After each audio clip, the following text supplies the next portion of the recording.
Shalom saudara-saudari yang terkasih dalam nama Tuhan Yesus. Pada hari yang cerah ini, yaitu 1 April 2026, kami pun telah memasuki Prapaskah hari yang ke-37.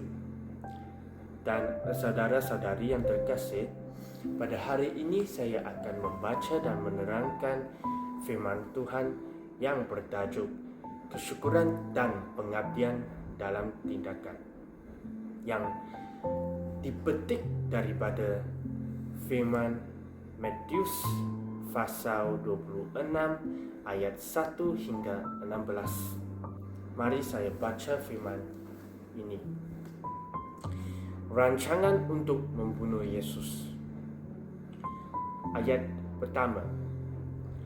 Setelah selesai Yesus menyampaikan semua ini, Dia pun berkata kepada murid-muridnya, "Kamu tahu bahawa 2 hari lagi perayaan Paskah menjelang dan Anak Manusia akan diserahkan untuk disalib.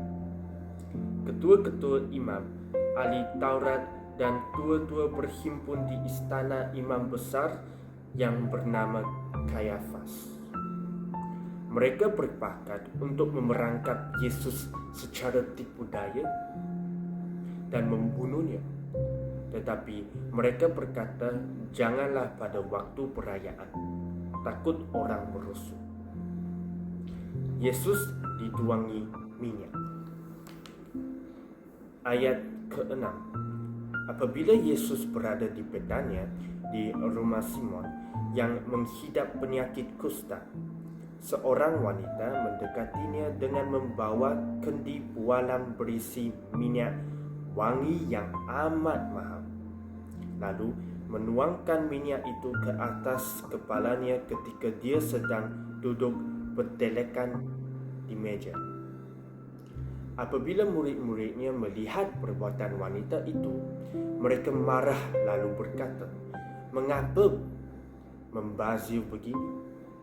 Minyak wangi ini boleh dijual dengan harga yang tinggi dan wangnya boleh disedekahkan kepada orang miskin." Tetapi apabila Yesus mengetahui kemarahan mereka, Dia berkata, "Mengapakah kamu menyusahkan wanita ini? Dia telah melakukan sesuatu yang baik untukku. Orang miskin akan sentiasa ada di sekitarmu, tetapi aku tidaklah sentiasa ada bersamamu." Dengan menuangkan minyak wangi ini ke atas tubuhku, Dia membuat persiapan untuk pengebumianku.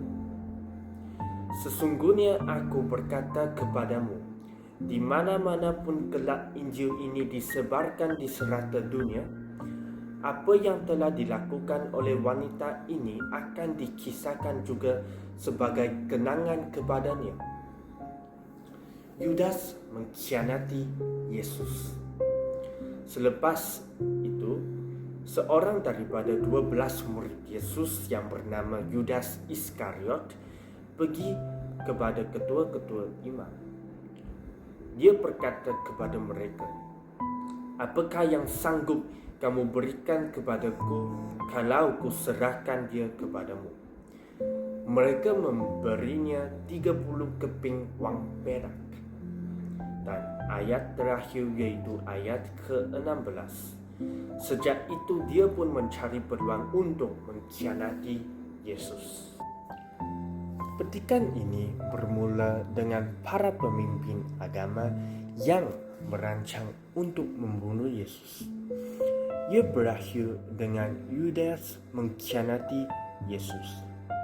Dan diapit di antara keduanya ialah kisah seorang wanita yang menggurapi Yesus dengan menuangkan minyak mahal ke atas kepalanya sebelum penyalipannya.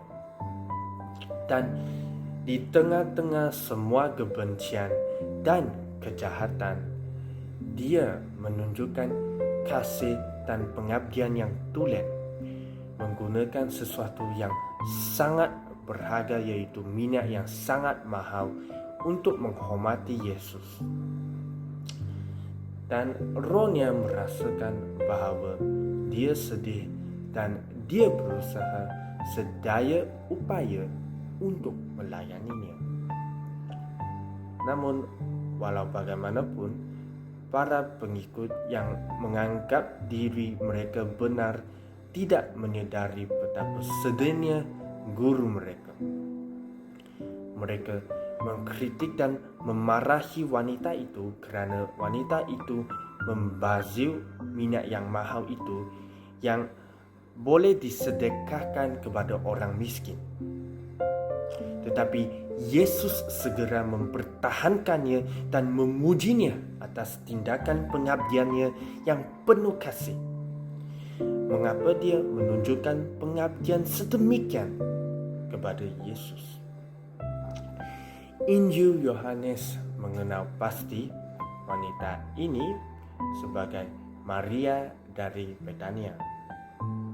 Yesus telah membangkitkan saudaranya dari antara orang mati. Dari hati yang penuh rasa syukur dan pengabdian kepadanya, dia memberikan segala yang dimilikinya. Yesus memberikan segala-galanya untuk kita ketika dia mati dan bangkit semula untuk menyelamatkan kita dari kematian rohani.